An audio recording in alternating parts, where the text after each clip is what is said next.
So give such type of challenges to yourself, and by doing so, you can speed up your learning process and it will also be interesting for you. We are bombarded by these negative suggestions, and the problem with us is that we don't know how to encounter them. Are the biggest obstacles of your English learning goal. Do not overthink while speaking, because too much analysis always creates paralysis. You are the captain of your own ship. Be prepared, because there may be a storm, the wind may not favor your side, but you should be prepared. Think, but not overthink. And you should think. And what should you think about that? Hello, my brothers and sisters! A warm welcome to this channel. So here I am with another interesting video. Every day, we go to school, college or any other place in a very candid mood. And suppose that when you go there, you find that a new teacher or professor has joined and he or she asks you to introduce yourself in English. The situation may be different for you. It may be an auditorium where you have to give a presentation, or it may be a workplace where you have to deal with your client in English. But the problem is that you need to talk in English in any circumstance. What will be your situation? Will you feel nervous and shy to speak English? Will you struggle to understand what the person is saying? Will you feel embarrassed about your pronunciation? Will you be worried or talk slowly? Or will you be frustrated that you still don't know English despite your time learning English?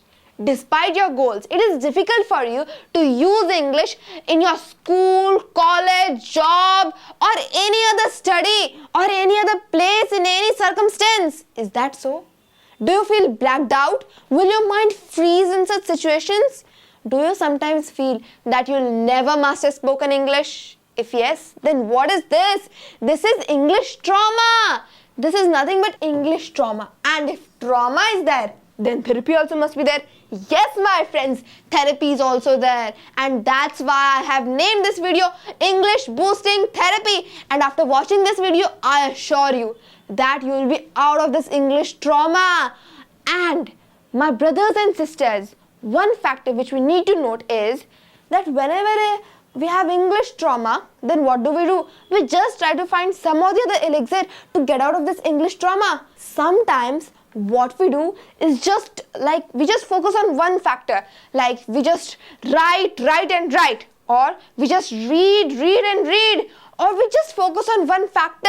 That is not the correct procedure to get rid of this English trauma. There is a therapy, there is a proper procedure, and that's what I'm gonna share with you in this video. So stay tuned to this video.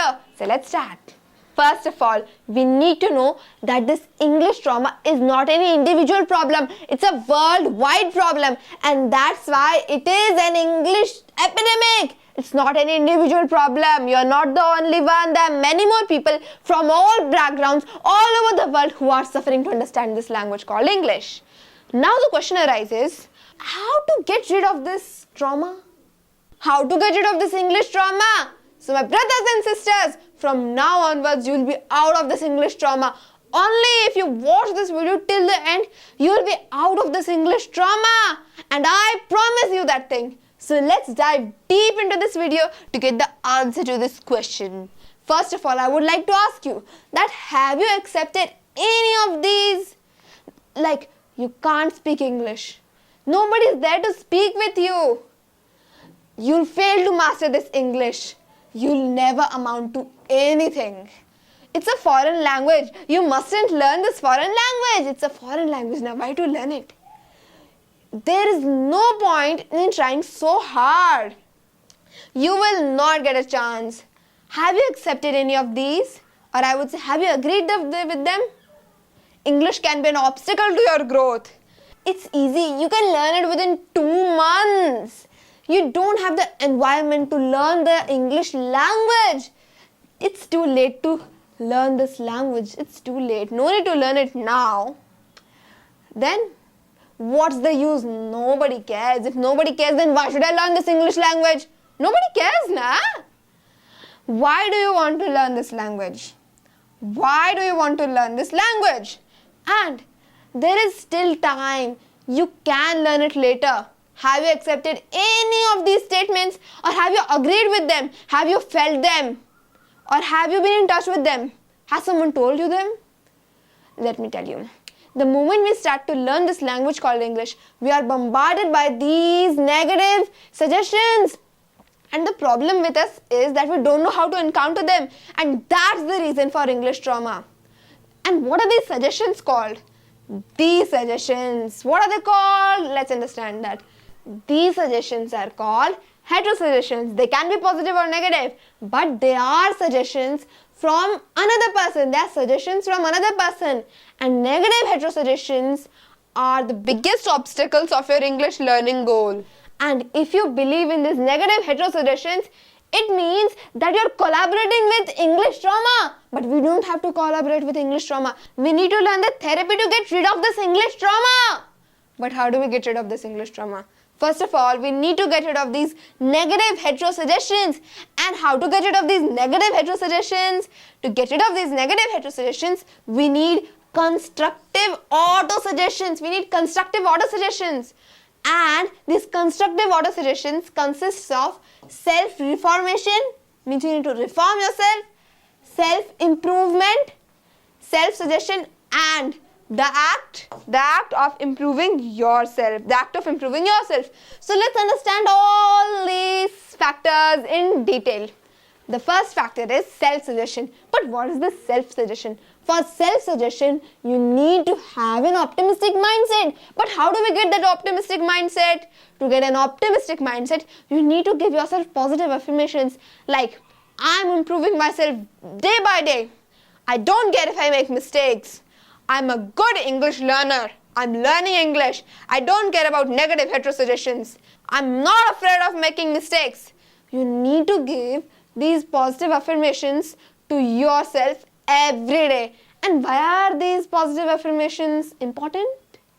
Because if you give positive affirmations to yourself every day, you will develop the quality of overcoming challenges. Means you will be able to persist in the face of difficulties. Or I would say that you will be able to overcome setbacks, and that's really important while learning this language called English. It means that whenever any kind of negative heterosuggestion comes to you, you won't be afraid of it. You will be able to overcome that heterosuggestion, and you will be able to persist in the face of difficulties. So that's why the giving yourself positive affirmations is really important. Let me tell you, if you give positive affirmations and positive self-talk, then it will be a very powerful tool for you to overcome challenges and setbacks, and you will be able to persist in the face of difficulties. That's why this positive affirmation is really important. And if you are able to overcome challenges, then it will reduce your anxiety. And if your anxiety is reduced, then automatically you will gain confidence. And this confidence is the factor which is really lacking in all of us. And that's why we are not motivated. We need to have self-motivation. And this confidence will give us that thing. That's why confidence is really important. And to gain confidence, you need to have an optimistic mindset. It means that you need to give yourself positive affirmations. That's what is meant by self-suggestion. This confidence is a vital part of your English learning journey. But how? Let me give you an example. Day before yesterday, when I was in school, my brother sneakily ate my share of chocolate. Here he is eating my share of chocolate, and luckily my mother was sitting there and she captured that moment. And when I came back from school, I knew that Keshu is the only one who will eat my share of chocolate. Otherwise, who will eat my share of chocolate? Harika has already had her share. Keshu was the only person who would eat my share of chocolate. That's why I asked him, Keshu, did you eat my share of chocolate? And he so confidently he replied to me that नहीं मैंने नहीं खाया, हरिका दीदी ने खाया, मैंने नहीं खाया. Like that, he so confidently he spoke to me that I started doubting myself. That did Harika eat my share of chocolate? I started doubting myself instead of him. Although every time Keshu was the only culprit who would eat my share of chocolate, but still he was speaking so confidently that I started doubting Harika. after the argument got heated up, my mother interfered and she confirmed that Keshu only ate my share of chocolate. And और गवाही के लिए ये picture भी हमें दिखा दी गई क्या yes, Harika, Keshu only ate my share of chocolate. So here I'm not telling you to speak a lie confidently. What I want to say is speak English so confidently that the person who is hearing you, even if you make a mistake, the person will think that no, this is not a mistake. He's speaking so confidently. How can it be a mistake? But even if he doubts you and says that yes, he's only making mistakes, still he's speaking so confidently. No need to be afraid. You should speak confidently. That's really very important. This confidence plays a vital role in your English learning process. So let's move on to the next factor. And what is the next factor? The next factor is self-improvement. Now, how will you improve yourself? What is self-improvement? Self-improvement means to improve yourself. And how will you improve yourself? To improve yourself, you need to read widely. You should be reading widely. Like, you should read fictional books, non-fictional books, and you can also read autobiographies. It totally depends on your flavor. It totally depends on your flavor. Whatever you like, you can read. I'm not telling you to read only this type of book. What I want to say is that you need to read widely. You should read different genres so that you won't get bored at any point in time while learning this language called English. Now let's move on to the next factor. And the next factor is self-assessment. I have emphasized this point in my previous video. If you haven't watched it, then the link is in the description box. But let me summarize it up. What I mean by self-assessment is that you need to jot down whatever are your weak points and what are the things which you're good at. Like if you're good at pronunciation, write it down. If you're bad at pronunciation, write it down. By doing so, you will be able to focus on your weak points. That will play a vital role in your English learning process. So that's why self-assessment is important. Now let's move on to the next factor, which is verbal practice. In my previous video, someone asked me, what is this verbal practice? So what is this verbal practice? Verbal practice means that you should practice orally. You should practice speaking English orally. If there is someone to talk with, then it's very good. You can talk to someone orally and you can talk about Diwali, just talk verbally. That's what I want to say. But if there is nobody to talk with, then you can just go in front of the mirror and talk to yourself. Like you can speak 10 lines on Diwali. You can speak 10 lines on your favorite dish. You can speak 10 lines on your favorite dressing. Just speak 10 lines. At least you should speak 10 lines on something. And look at the mirror and see that how are you speaking? How are you speaking? But always remember, do not overthink while speaking, because too much analysis always creates paralysis. We don't want to paralyze this English learning process, do you? We don't want to paralyze it, no. It means that we should not overthink at any point.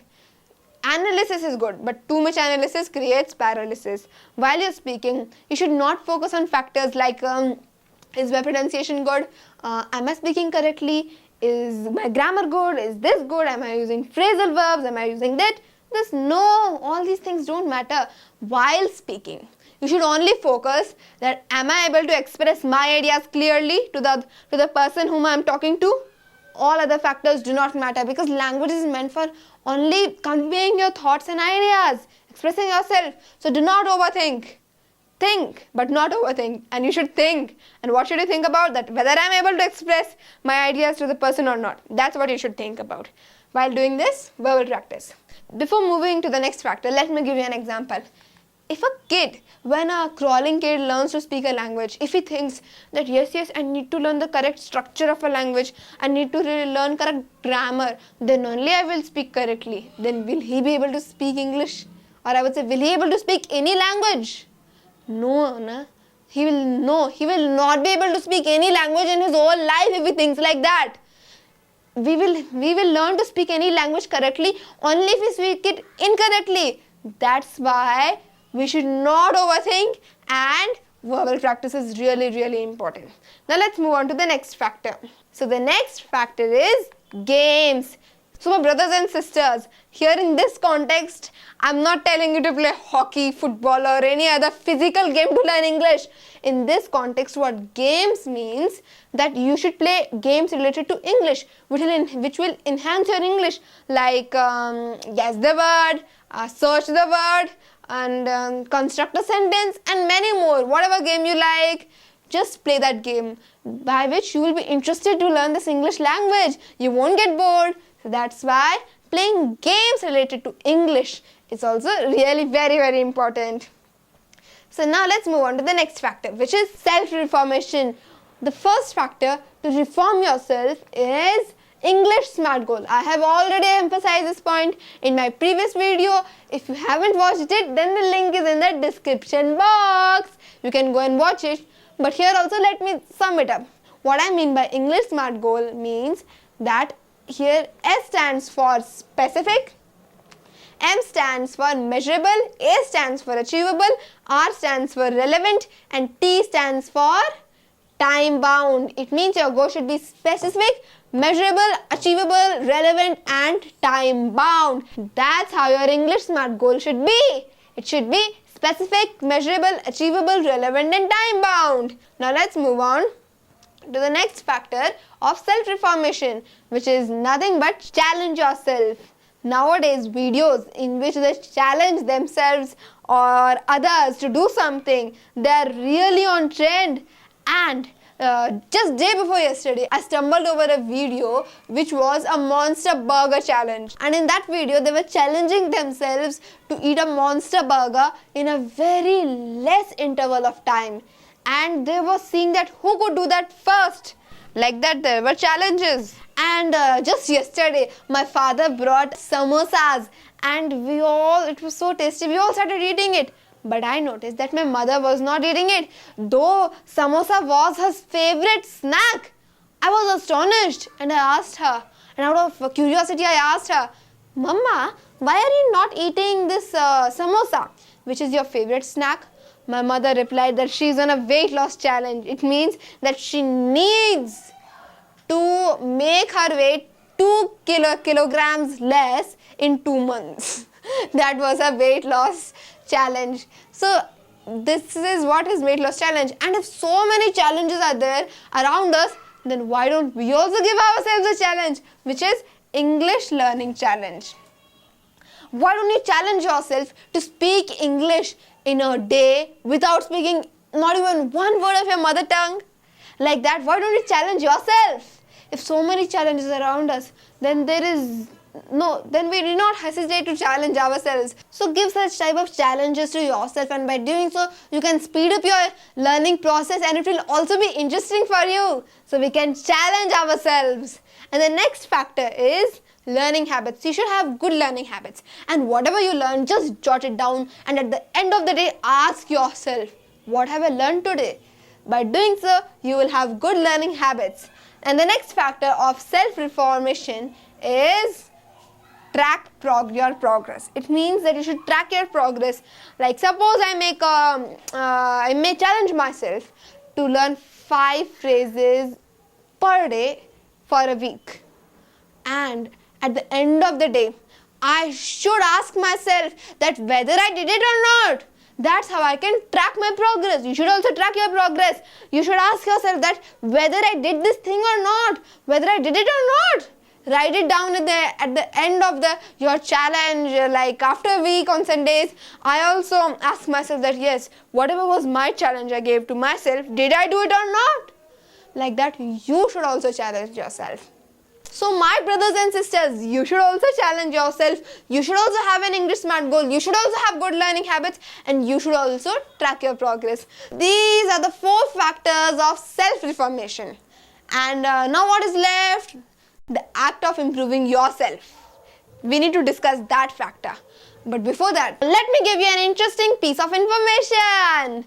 Let me tell you that if you focus on your self-improvement, self-reformation and self-suggestion, then automatically the act of improving yourself will take place. It's a gradual process. You may not be able to notice the change, but it is happening to you. The act of improving yourself. It may take time, but one day you will notice that you have improved a lot. After all, it is said, बूंद बूंद से घड़ा भरता है. Many a little makes a mickle. Many a little makes a mickle. Now let me share with you something what I feel. English learning is just like an ocean, and you're the master of that journey. You're the captain of your own ship. Be prepared, because there may be a storm, the wind may not favor your side, but you should be prepared. Always remember that you have the capacity to choose. I would suggest you to choose to sail your boat at any cost, no matter what the circumstance may be. Choosing to float your boat at any cost doesn't matter on the weather conditions. The weather conditions may not be good, but still you can float your boat. Always choose to learn, understand and speak this language no matter what the circumstance may be. And in case you face any negative heterosuggestion, what will you do? Suppose you get a negative heterosuggestion, just kick that negative heterosuggestions out of your mind. Don't think about it, and always welcome constructive order suggestions. As I promised you in the beginning of this video to give you the therapy of this English trauma, I hope that you've understood the therapeutic ways to eliminate this English trauma. And now before I end this video over here, let me tell you, Bruce Lee said, knowing is not enough. We must apply. We must apply. Willing is not enough. We must do. It means that if you know that yes, these are the therapeutic ways to eliminate this English trauma, that is not enough. You must apply those therapeutic ways so that you can eliminate this English trauma. Willing that yes, I want to learn English. That is not enough. You must do something to learn English. That's what Bruce Lee is trying to convey to you over here. So here, let me end this video. If you really hooked with this video, then don't forget to like, share and subscribe to this channel. Bye bye. See you in the next video.